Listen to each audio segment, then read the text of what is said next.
starts now. Hey, welcome into Weather Extra. First Alert Chief Meteorologist Wes Wyatt, Meteorologist Lauren Linehan here with you, and we're going to check in with Matt and Mickey coming up. Let's go and look at our weather headlines because it's starting to warm up out there, and it's going to become a lot warmer here over the next couple days. Temperatures back into the 80s for Thursday and Friday. We could see a few showers to the north in addition to those rising temperatures as we go through this transition. We're seeing some rain to the north, moisture lifting in across the region. We got to watch Friday. You know, we've been telling you a lot about all this stormy weather along the west coast. Well, give it a couple days, and by Friday, well, that's what we're going to be dealing with. The same energy is going to move across the country and could bring us a risk for some severe weather late Friday night. And then we're watching Sunday, another chance that some storms could roll in here Sunday night and into Monday and next week. Listen, we're getting into that spring, April stormy pattern, so we just got to watch it here. This is that spring season that we always keep a close watch on. AccuTrack radar at the moment, we're at 63 in Columbiana. We're at 62 in Birmingham. Radar still picking up on some of these smoke plumes. There's a large area right there you can see tracking north. We've had some of these prescribed burns happening across the state of Alabama, and you can see how that just follows right along with the wind direction. See those arrows out of the southeast, but the way that's tracking, if you're around Lake Purdy, the Leeds area, Trustful, maybe around the Greyhound Race Park there in Birmingham, Jefferson County, just know that if it's a little hazy where you are, Irondale, those areas, that's why. It's that area where we've got a prescribed burn that's happening off to the south. But that aside, we're dry at the moment. No rain showing up in our area at this time. But this is some of that rain we were telling you about to the north. You see some rain in the parts of Tennessee, back towards Memphis. And what will happen is some of this will skirt by overnight and into tomorrow morning, brushing across our northern counties, maybe a few showers around. Otherwise, most locations should remain dry, especially further south. I think Tuscaloosa, Birmingham, Anniston Point, South stay dry, and then that chance for rains mostly to the north. But that's going to be late tonight, so if you have plans for this evening, we're talking that chance of rain mostly after midnight and going into the morning hours for tomorrow. But again, we're going to talk a lot more about what's to come there for Friday, that risk of strong to severe storms. And again, I mentioned the second half of the weekend, possibility of some stormy weather. We'll get into that 7-day forecast coming up. Also coming up right here on Weather Extra, we're going to show you more about how those impacts are being felt out west from the flooding. We've got that active pattern that we're setting into. We go beyond the 7-day forecast, and I'll tell you, we're going to check in with all kinds of wildlife here, rodents, tortoises, and owls. What's that all about? We'll let you know as we continue right here on Weather Extra.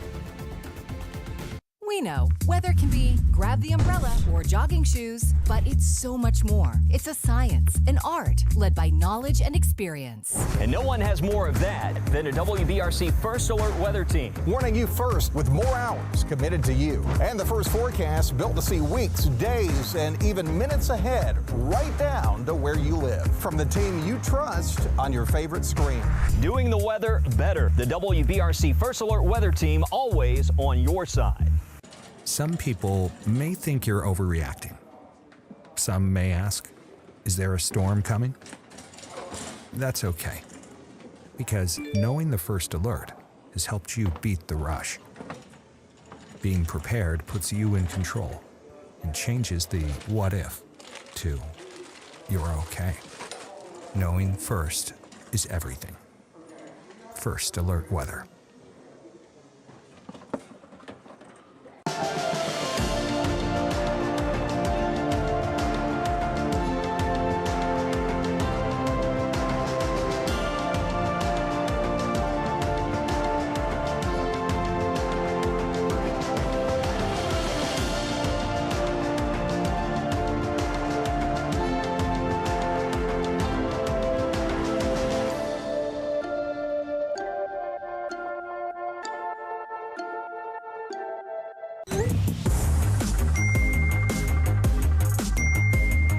If you have plans for this weekend, we have a first alert for a wintry mix.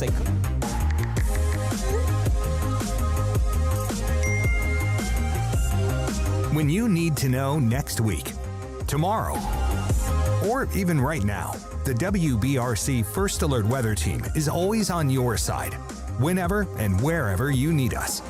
This is why we First Alert. Welcome back to First Alert Weather Extra. I'm meteorologist Lauren Linehan. Yesterday was the first day of spring, and today the first full day. That spring equinox occurred around 4:30 yesterday. And so, of course, the pollen slowly creeping its way back in after those chilly temperatures. We check in with meteorologist Matt Daniel and Mickey Ferguson for an update. Hey, Mickey. Hi. So spring was yesterday.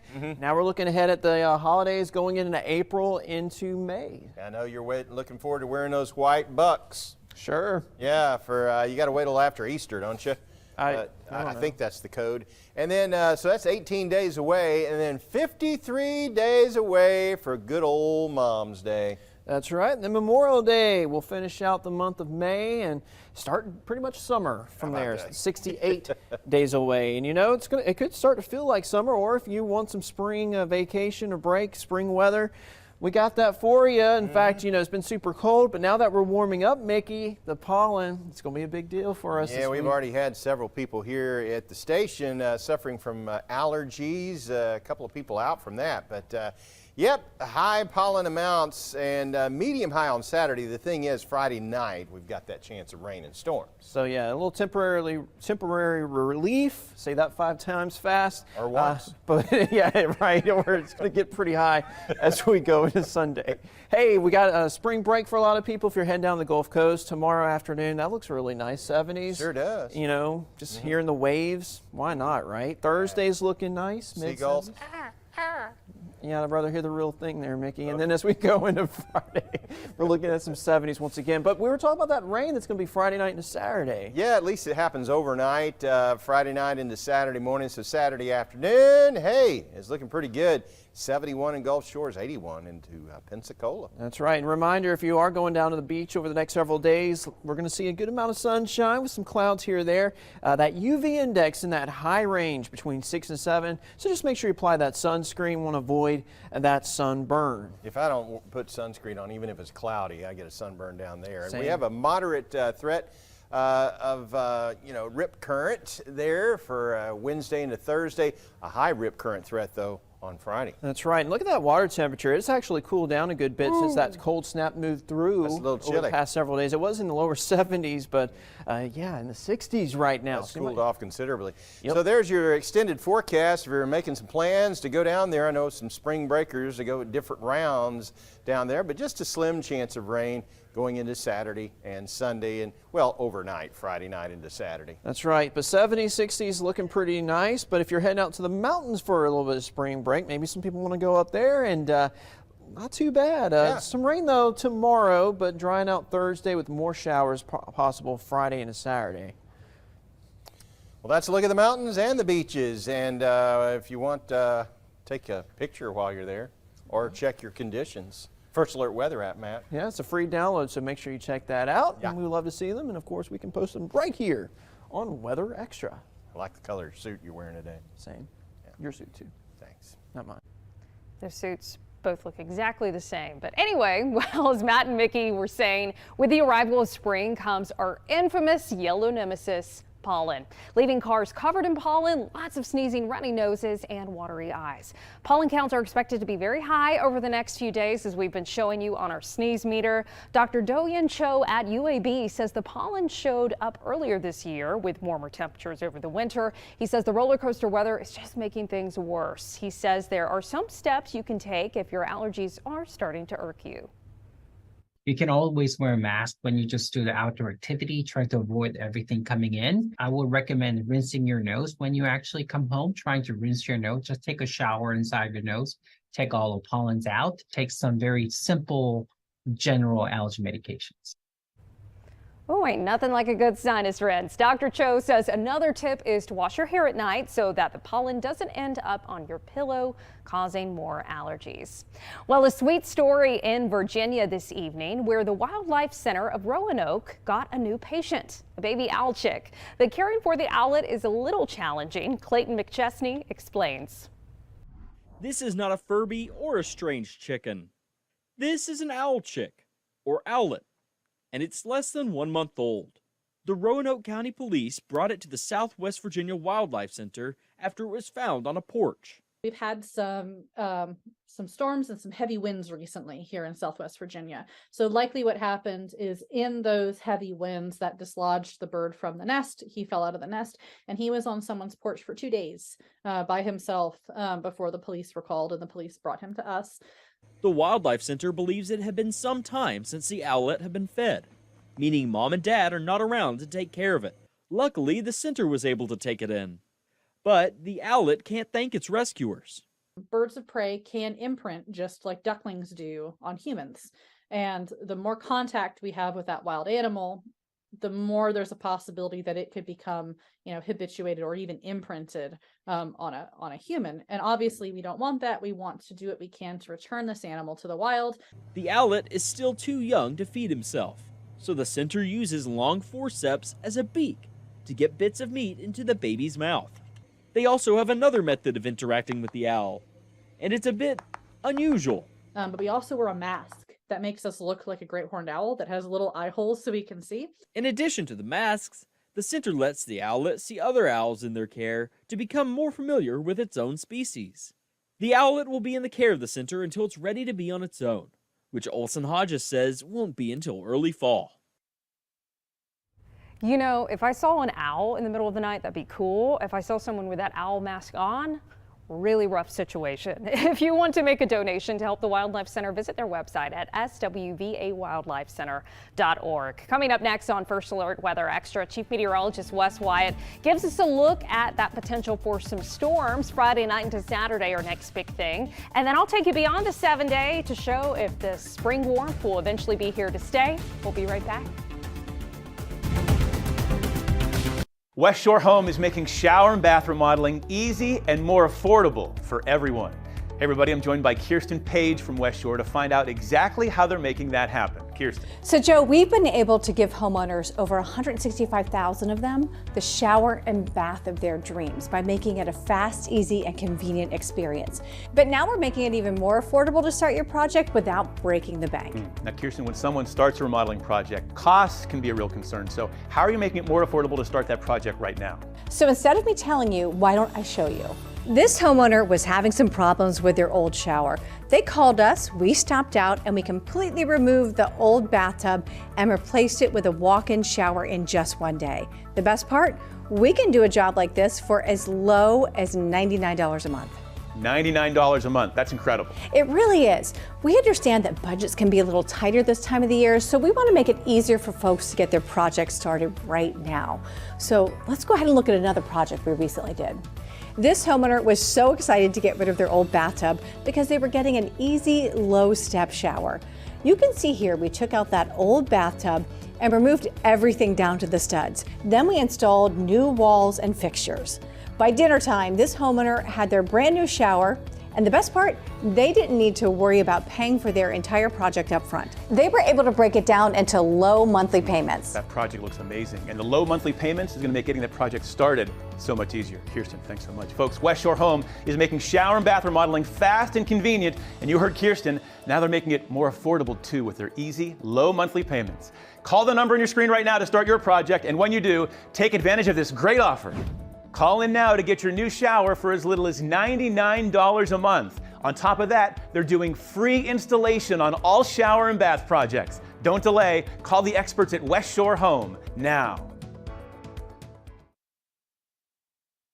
All right, we go from owls to the forecast right now as we look at what's going on across the state of Alabama. You can see we do have some clouds to the north starting to move into parts of Marion County. No rain for us. Looks like there's quite the controlled burn happening back into Shelby County. You see right there, even from this radar perspective, we're seeing the smoke plume being picked up there. Looks like some showers trying to show up around the Florence area. Back to the far north, you can see a little bit of rain back in here around Memphis. Some of this wet weather will start to slide by our northern areas by in the morning. That's why we have that 30% chance of a shower. As we look at our Wednesday forecast here, rain chances mostly for the first part of the day and mostly limited to areas north. There's a look at 5 in the morning, so early, maybe a little bit of wet weather. Coleman, back in towards Collinsville, places like that. Notice dry, Tuscaloosa, Birmingham, Anniston. Also notice this. How about above freezing temperatures for a change? We'll have lows around 47 degrees, but that temperature is going to turn around quickly tomorrow afternoon. Highs in the 70s. Notice around lunchtime. See right there, seeing just a little bit of wet weather, but the thing is, it's so dry. A lot of this is really going to struggle to even reach the ground with these dew points being so low.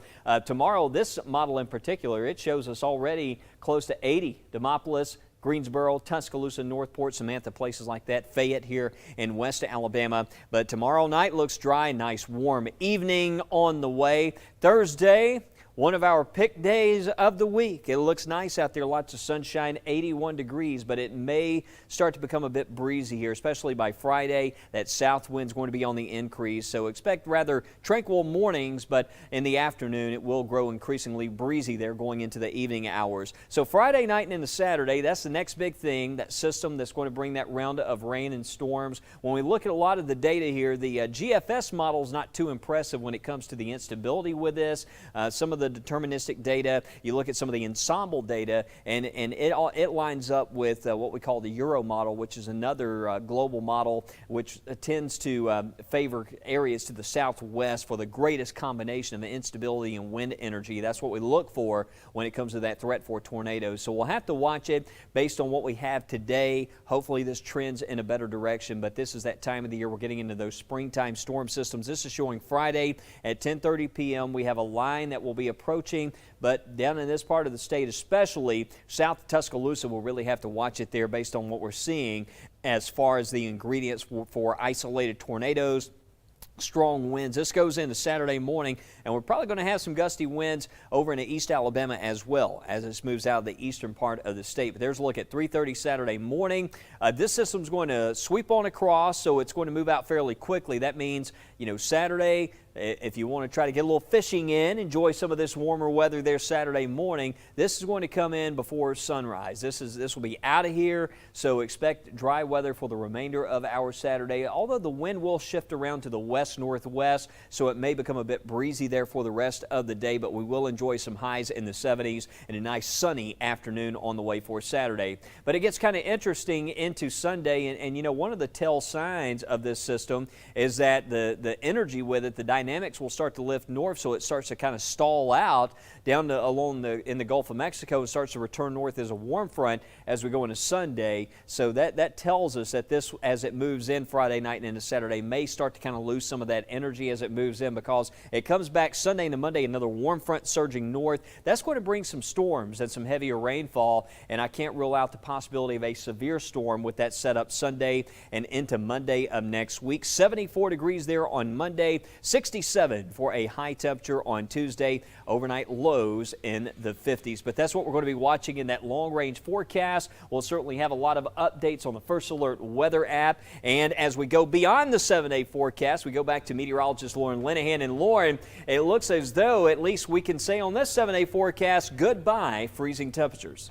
Yeah, those are going to be long gone, Wes, and that does look to be the case beyond the 7-day forecast as well. So as we look at that 6 to 10-day temperature outlook, still below average temperatures across the western half of the country, but looking into the southeast, yep, finally seeing that change to some above average temperatures. So I think spring is finally here to stay, maybe just a couple of cold snaps once we get into April. But as far as that 6 to 10-day rainfall outlook for us here in the southeast and up the East Coast, above average rainfall expected. And as Wes was saying, when we see these warm temperatures take over, especially this time of the year, that's when we have to watch if we do see a transition to a more active weather pattern. Could we see some storms back in the forecast? Meanwhile, across the West Coast, still under the gun for some wet weather. Right now, wet weather continues to wallop the West. From California to parts of Arizona and Nevada, millions of people are dealing with heavy rain, flooding, and gusty winds. We now have an updated report on what's happening out west. Santa Rosa County, California, where one resident is hoping crews can fortify a rain-soaked hill with gravel in an attempt to prevent a potential landslide. There's another storm coming in. I'm expecting a little bit more of the dirt to shift. I feel hopeful, that they're working on fixing the issue, and, hopefully it's only positive movement from here. Forecasters say California is getting hit with another atmospheric river, which can be described as a fire hose that blasts saturated air from the tropics into elevated latitudes and spraying increased amounts of rain or snow. We're not hoping for it, but Mother Nature, she's got her own mind. California has already experienced at least 11 of these atmospheric rivers this season, and this one is expected to last through Wednesday. Thousands of Californians were advised to flee their homes. We had conversations with the residents here a few days ago. They all evacuated voluntarily and to the evacuation point at Porterville College. More than 25 million people in California, Nevada, and Arizona are under alerts for strong winds. The National Weather Service says the San Bernardino Mountains could see up to 4 feet of snow by Wednesday. I'm John Lawrence reporting. Well, if there is a silver lining to be found in these storms, the wetter than expected winter has ended exceptional and extreme drought conditions in California. NOAA says that's the first time that's happened since 2020. We'll be right back for Weather Extra. We heard the first alert. Mom says we have to go. She says I don't have time to grab any more toys. Need to be in your tornado safe place. Get there right now as you have. We have to get to our safe place because sometimes when you hear the siren, it's too late. That's why she says knowing first is everything.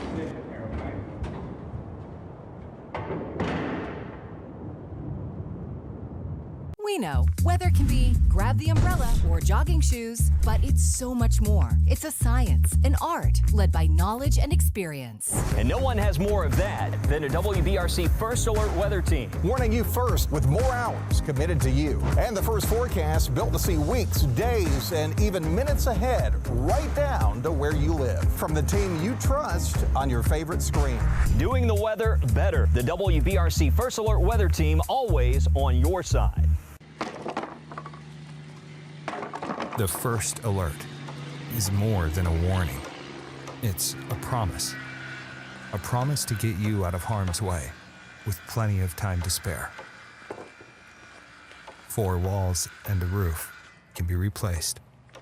Lives can't. That's why knowing first is everything. First Alert Weather.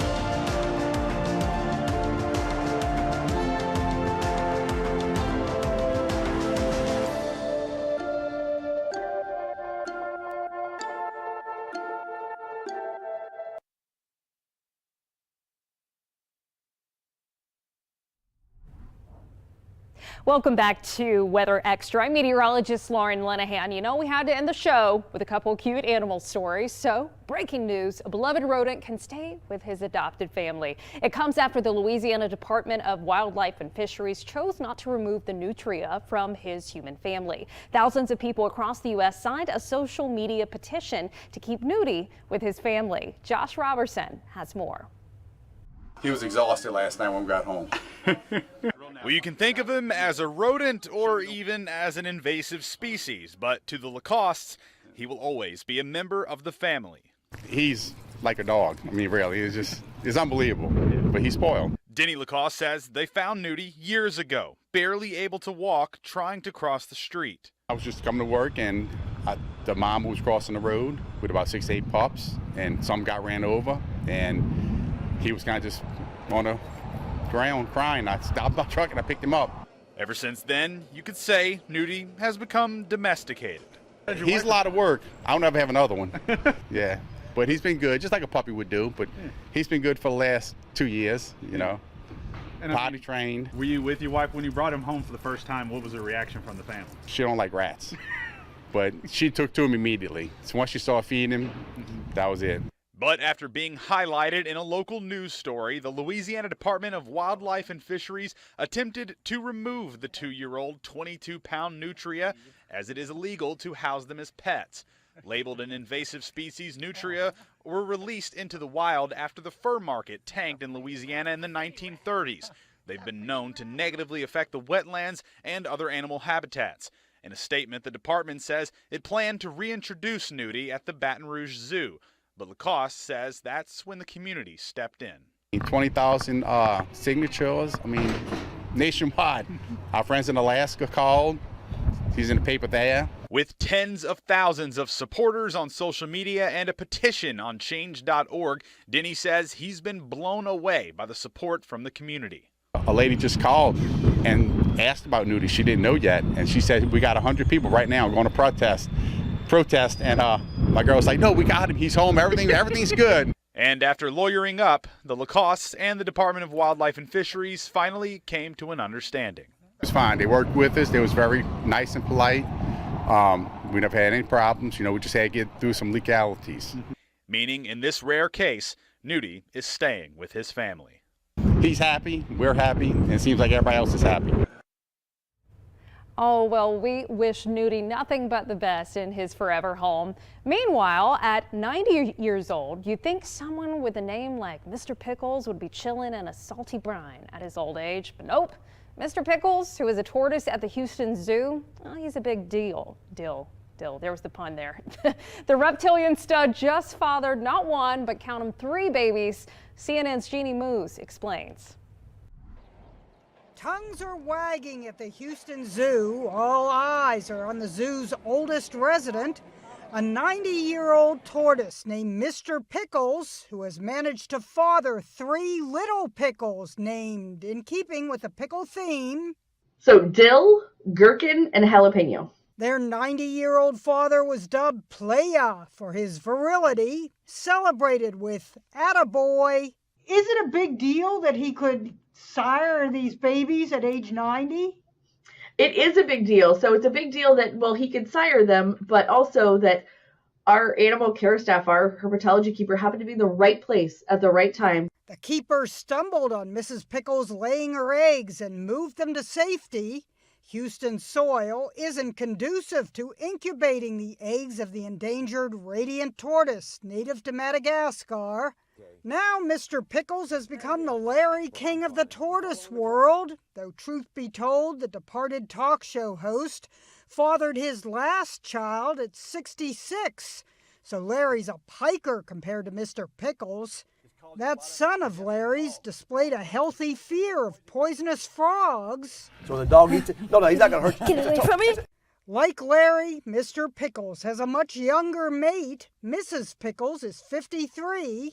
The pair had only one other hatchling, so to have 3 this late in life, well, it's a little like the tortoise and the hare. The lagging tortoise very slowly crawled along. But when the hare lollygagged, the tortoise triumphed. Slow and steady, Mr. Pickles won the race to procreate. Jeannie Moose, CNN, New York. Hey, you know what? More power to him. Hopefully we'll all be as robust as him in our old age. Meanwhile, let's get a look at that Super 7-day forecast. So we do have a chance of showers areas north tomorrow morning. Most of us, though, are likely going to stay dry. So if you live somewhere like Coleman County, Marion County, Winston County, over towards Calhoun, Etowah, you may manage to see a few sprinkles, but the rest of us should be dry and looking much warmer Thursday and Friday. A nice warm up in the forecast before we track that chance of storms Friday night into Saturday morning. Right now, we're still kind of fine-tuning that severe threat. Doesn't look like anything too significant, but could certainly see some strong storms in the mix, and then drying out Saturday before another system comes in Sunday night into Monday. But Chief Meteorologist Wes Wyatt will have an update on that forecast coming up tonight on First at 9, and you can join us here on Weather Extra every weeknight at 6:30. I'm meteorologist Lauren Linehan. Have a safe and happy Tuesday evening.